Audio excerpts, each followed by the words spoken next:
एकीकडे छगन भुजबळ मंत्रिमंडळात स्थान न मिळाल्यामुळे नाराज असताना दुसरीकडे उपमुख्यमंत्री अजित पवार मागील 24 तासांपासून कुणालाच भेटले नाहीत अशी माहिती मिळाली आहे। काल अधिवेशनाच्या पहिल्या दिवशी देखील अजित पवार सभागृहात उपस्थित नव्हते। नाशिकमध्ये भुजबळ समर्थकांकडून भुजबळ फार्म बाहेर होर्डिंग्ज लावण्यात आली आहेत। साहेब आम्ही सदैव तुमच्या सोबत असा उल्लेख होर्डिंगवरती आहे आणि त्यावरून पक्षाच्या चिन्हासोबतच अजित पवारांचा फोटो देखील गायब आहे। भुजबळांना जरांगेंविरोधात टोकाची भूमिका घ्यायला लावली आणि आता त्यांना वाऱ्यावर सोडलं। त्यांचा पुरेपूर वापर केला असं म्हणत संजय राऊतांनी महायुतीवर टीका केली। जरांगेंविरोधात टोकाची भूमिका घेताना भुजबळांच्या मागे अदृश्य शक्ती होती, जी शक्ती पक्ष फोडताना शिंदेंच्या मागे होती आणि तीच शक्ती भुजबळांच्या देखील मागे होती असा दावा संजय राऊतांनी केलाय। भुजबळांची नाराजी हा त्यांचा पक्षांतर्गत मुद्दा आहे। भुजबळांबाबत मी बोलणं योग्य नाही आणि भुजबळांबाबतचा योग्य निर्णय अजित पवार घेतील अशी प्रतिक्रिया उदय सामंत यांनी दिली। मंत्रिमंडळातून डावललं गेल्यामुळे शिवसेनेचे आमदार प्रकाश सुर्वे नाराज आहेत। सुर्वे मंत्रिपदासाठी इच्छुक होते, मात्र मंत्रिपद न मिळाल्यामुळे सुर्वे नागपुरातील अधिवेशन अर्धवट सोडून मुंबईत परतले। मंत्रिमंडळात स्थान न मिळाल्यामुळे शिवसेनेचे नेते तानाजी सावंत देखील नाराज आहेत। नाराज सावंतांनी आज फेसबुक डीपी आणि कव्हर फोटो बदललाय। शिवसेनेचं नाव आणि चिन्ह देखील हटवलंय। डीपी आणि कव्हर फोटोला फक्त बाळासाहेबांचा फोटो लावून तानाजी सावंतांनी स्वतःचा शिवसैनिक असा उल्लेख केलाय। शिवसेनेच्या प्रमुख पदाधिकाऱ्यांची धाराशिवमध्ये बैठक संपन्न झाली। या बैठकीत 15 सरपंचांनी उपस्थिती लावली। तानाजी सावंतांना मंत्रिपद न मिळाल्यामुळे पदाधिकारी राजीनामा देण्यावरती ठाम आहेत। रायगड जिल्ह्यात पुन्हा एकदा पालकमंत्रीपदावरून रस्सीखेच सुरू आहे। शिवसेना कार्यकर्त्यांनी भरत गोगावलेंना रायगडचं पालकमंत्री करा अशी मागणी करायला सुरुवात केली आहे। खातेवाटपात कोणताही तिढा नाही, 2 दिवसात खातेवाटप होईल अशी माहिती मंत्री उदय सामंतांनी दिली। विधान परिषद सभापती निवडणूक या अधिवेशनामध्ये होणारे आज विधान परिषद निवडणूक कार्यक्रम जाहीर होणार असून विधान परिषद नेमके कोणाच्या वाट्याला जाणार हे स्पष्ट होईल। भारतीय जनता पक्षानं आपल्या खासदारांना व्हीप जारी केलाय। एक देश एक निवडणूक अर्थात वन नेशन वन इलेक्शन विधेयक आज दुपारी 12 वाजण्याच्या सुमारास सादर केलं जाण्याची शक्यता आहे। नागपुरात पार पडत असलेल्या हिवाळी अधिवेशनाचा आजचा दुसरा दिवस आहे। आज अधिवेशनात बीड आणि परभणीतील मुद्द्यावरून विरोधक सरकारला घेरण्याची शक्यता आहे। काँग्रेसच्या नवनियुक्त आमदारांची आज नागपुरात विशेष बैठक होणार आहे। विधानसभेतील पराभवानंतर काँग्रेस ॲक्शन मोडवर आली आहे। काँग्रेसचे प्रभारी रमेश चेन्नीथला यांच्यासोबतच पटोले आमदारांशी संवाद साधून मंथन करतील। मनोज जरांगे पाटील पुन्हा मैदानात उतरलेत। अंतरवली सराटीत बैठक घेऊन जरांगे आज सामूहिक आमरण उपोषणाच्या तारखेची घोषणा करणार आहेत।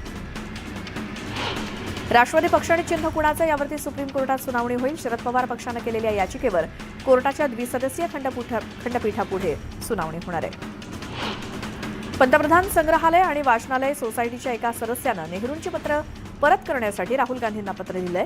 देशाचे पहिले पंतप्रधान पंडित जवाहरलाल नेहरू यांच्याशी संबंधित कागदपत्र परत द्यावीत अशी मागणी पत्रातून करण्यात आली आहे। बीडमधील घटनेच्या निषेधार्थ नाशिकमधील आडगाव आणि जत्रा हॉटेल परिसरामध्ये बंदची हाक देण्यात आली आहे। संतोष देशमुख यांच्या हत्येचा निषेध व्यक्त करण्यात येतोय। परभणीतील घटनेच्या निषेधार्थ आरपीआयनं मनमाड बंदची हाक दिली आहे। बंदला उत्स्फूर्त प्रतिसाद मिळाला असून संपूर्ण शहरात कडकडीत बंद पाळण्यात आलाय।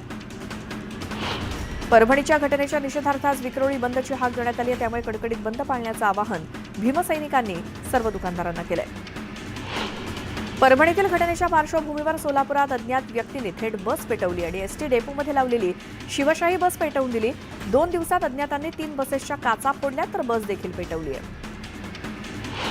सोमनाथ सूर्यवंशी मृत्यू प्रकरणी कोम्बिंग ऑपरेशन प्रमुख अशोक घुरबाण यांना तात्काळ निलंबित करा आणि त्यांच्यावर मनुष्यवधाचा गुन्हा दाखल करा अशी मागणी सचिन खरात यांनी केली। संतोष देशमुखांच्या हत्या प्रकरणातील मारेकरांना अटक करून फाशीची शिक्षा द्यावी अशी मागणी बीडचे खासदार बजरंग सोनावणेंनी लोकसभेत केली। बजरंग सोनावणे म्हणाले की बीड जिल्ह्यात कायदा आणि सुव्यवस्था राहिलेली नाही। उत्तर भारतात जोरदार बर्फवृष्टी होतीये। तिकडून येणाऱ्या शीतलहरींमुळे संपूर्ण महाराष्ट्राला हुडहुडी भरली आहे। पुण्यात थंडीचा पारा वाढलाय आणि थंडी वाढली आहे आणि साताऱ्यात महाबळेश्वरपेक्षा जास्त थंडी पुण्यात आहे। ओझरच्या येडगाव जलाशयावरती धुक्याची चादर पसरली आहे। जलाशयाच्या पाण्यावरती सैर करणाऱ्या पक्ष्यांमुळे हे सगळं सौंदर्य अधिकच खुललंय।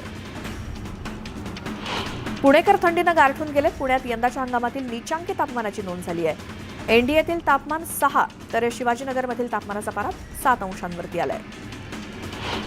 गोंदिया जिल्ह्यात गेल्या 4 ते 5 दिवसांपासून पारा घसरतोय। गोंदियात 8 अंश तापमानाची नोंद झाली। दरम्यान पाऱ्यामध्ये आणखी घसरण होण्याची शक्यता असल्यामुळे नागरिकांना काळजी घेण्याचं आवाहन करण्यात आलंय। कोकणचं मिनी महाबळेश्वर अशी ओळख असलेल्या दापोलीमध्ये कडाक्याची थंडी पडली आहे. रत्नागिरी जिल्ह्यामध्ये गेल्या 2 दिवसांपासून थंडीची लाट उसळली आणि किमान पारा 8 अंशांपर्यंत घसरलाय.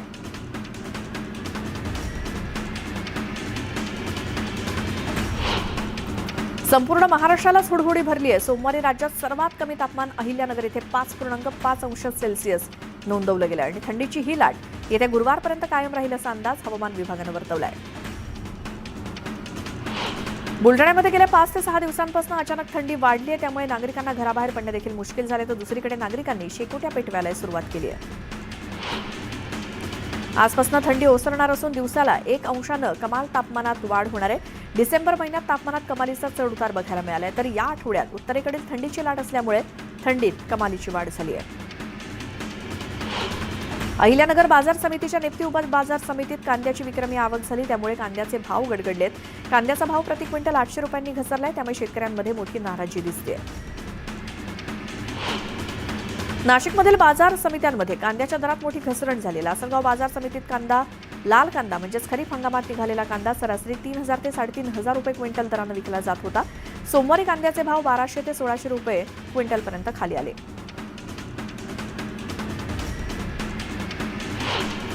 आणि आता एक सविस्तर बातमी बघूयात. बीडमधील सरपंच हत्या प्रकरणाच्या निषेधार्थ नाशिक शहरातील काही भागामध्ये बंदची हाक देण्यात आली आहे. आडगाव आणि जत्रा हॉटेल परिसरात ही बंदची हाक देण्यात आली असून परभणीतील घटनेच्या निषेधार्थ सुद्धा आरपीआयनं आज मनमाड बंदची हाक दिली आहे आणि या बंदला उत्स्फूर्त प्रतिसाद दिसतोय.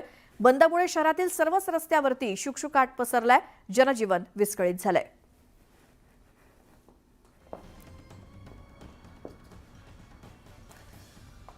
नाशिक आणि मनमाडमधली ही दृश्य आहेत. बीड घटनेच्या निषेधार्थ नाशिकमध्ये बंदची हाक देण्यात आली आहे. परभणीतील घटनेच्या निषेधार्थ मनमाडमध्ये बंदची हाक दिली आहे.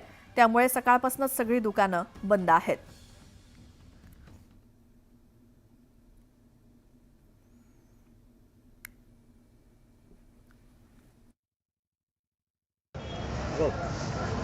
परभणी येथे घडलेल्या घटनेचे पडसाद आज मनमाड शहरात उमटले. या घटनेच्या निषेधार्थ आरपीआयने बंदची हाक दिली. तिला उत्स्फूर्त प्रतिसाद मिळालेला आहे. मी आता उभा आहे मनमाड शहरातील मुख्य बाजारपेठेत. आपण बघू शकतो का जो बंद आहे तो कडकडीत आहे. सर्व दुकानदार आणि व्यापाऱ्यांनी आज सकाळपासून बंद पाळण्यास सुरुवात केलेली आहे. सर्व दुकाने जी आहे ती बंद आहे. या बंदमध्ये रिक्षा टॅक्सी देखील सहभागी झालेले आहे. फक्त जीवनावश्यक वस्तू मेडिकल दवाखाने पेट्रोल पंप हे या बंदमधून वगळण्यात आलेले आहे. आणि बंदचा जो आहे प्रतिसाद आहे तो उत्स्फूर्तपणे मिळालेला आहे. सोमनाथ सूर्यवंशी या तरुणाचा कोठडीत मृत्यू झाल्याचा आरोप आरपीआयने केला असून ज्यांनी त्याला मारलं आहे त्याच्यावर कडक कारवाई करण्यात यावी त्याच्यासाठी हा बंद पुकारण्यात आलेला आहे. जर दोषींवर कडक कारवाई नाही झाली तर यापुढेही तीव्र आंदोलन छेडू असा इशारा देखील आरपीआयने दिलेला आहे. बंद जो आहे तो उत्स्फूर्तपणे आहे. त्याच्यामुळे जनजीवन विस्कळीत झालेले आहे. बाबू शेख, न्यूज 18 लोकमत, मनमाड. आता पुन्हा पाहूयात बातम्या वेगवान स्वरूपात. शिर्डीतील साईबाबांच्या मूर्तीचं 3D स्कॅनिंग करण्यात येणार आहे. 3D स्कॅनिंगद्वारे डेटा संरक्षित करण्याचा निर्णय घेण्यात आला आहे. या स्कॅनिंगसाठी 20 डिसेंबर रोजी दुपारी 1:30 नंतर मंदिर 3 तास भाविकांसाठी बंद ठेवण्यात येईल. थंडीच्या धुक्यामुळे सोलापूरच्या विमानसेवेचा 23 डिसेंबरचा मुहूर्त 1 महिना पुढे ढकलण्यात आलाय. सोलापूरकरांना विमानसेवेसाठी आणखी महिनाभर वाट बघावी लागणार आहे. देशात ईव्हीची म्हणजेच इलेक्ट्रिक वाहनांची मागणी दिवसेंदिवस वाढते. 2030 पर्यंत ईव्हीची संख्या 30% वाढू शकते. या गाड्यांसाठी देशात सार्वजनिक चार्जिंग सुविधा निर्माण करावी लागणार आहे. यासाठी 16,000 कोटींच्या गुंतवणुकीची गरज लागणार आहे.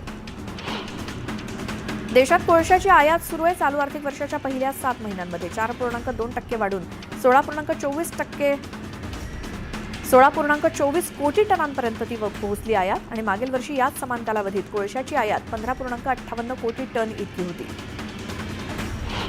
निवडणुकीच्या कामासाठी प्रतिनियुक्तीवरील 1100 कर्मचारी अद्याप सेवेत रुजू झालेले नाहीत. हे कर्मचारी ताबडतोब रुजू न झाल्यास आता पुढच्या महिन्यातील त्यांचा पगार रोखण्यात येईल आणि असा अखेरचा इशारा महापालिका प्रशासनानं दिलाय.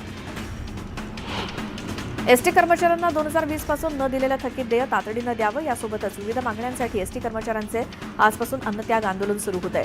लवकरच या मागण्या मान्य न झाल्यास आंदोलन आणखी तीव्र करण्यात येणार असल्याचा इशारा संघटनेच्या वतीनं देण्यात आलाय. 2025चा गणेशोत्सव पर्यावरणपूरक होण्यासाठी मुंबई महानगरपालिकेनं तयारी सुरू केली आहे. त्या दृष्टीनं लवकरच एक पूर्वतयारीसाठीची बैठक होईल. यासाठी मूर्तिकार आणि गणेशोत्सव मंडळाचे प्रतिनिधी आणि पर्यावरण क्षेत्रात कार्यरत संस्थांना सूचना देण्यात आल्याचं सांगितलं गेलंय. इंदोर शहरामध्ये प्रशासनाकडून एक मोठी घोषणा करण्यात आली आहे. 1 जानेवारी 2025 पासून इंदोरमध्ये भिकाऱ्यांना भिक्षा देणाऱ्या लोकांवर देखील एफआयआर दाखल होणार आहे. इंदोरला भिकारीमुक्त करण्याचं उद्दिष्ट साध्य करण्याच्या प्रयत्नांचा एक भाग म्हणून प्रशासनानं हा निर्णय घेतलाय. नवी मुंबईतील दारावे गावातील ग्रामस्थांनी रायगड भवन खाली सिडको विरोधात निषेध आंदोलन केलं. दारावे गावातील ग्रामदेवस्थानच्या नावे असलेल्या होळी मैदानावरती सुरू असलेल्या अनधिकृत इमारतीच्या बांधकामाविरोधात ग्रामस्थ आक्रमक झालेत.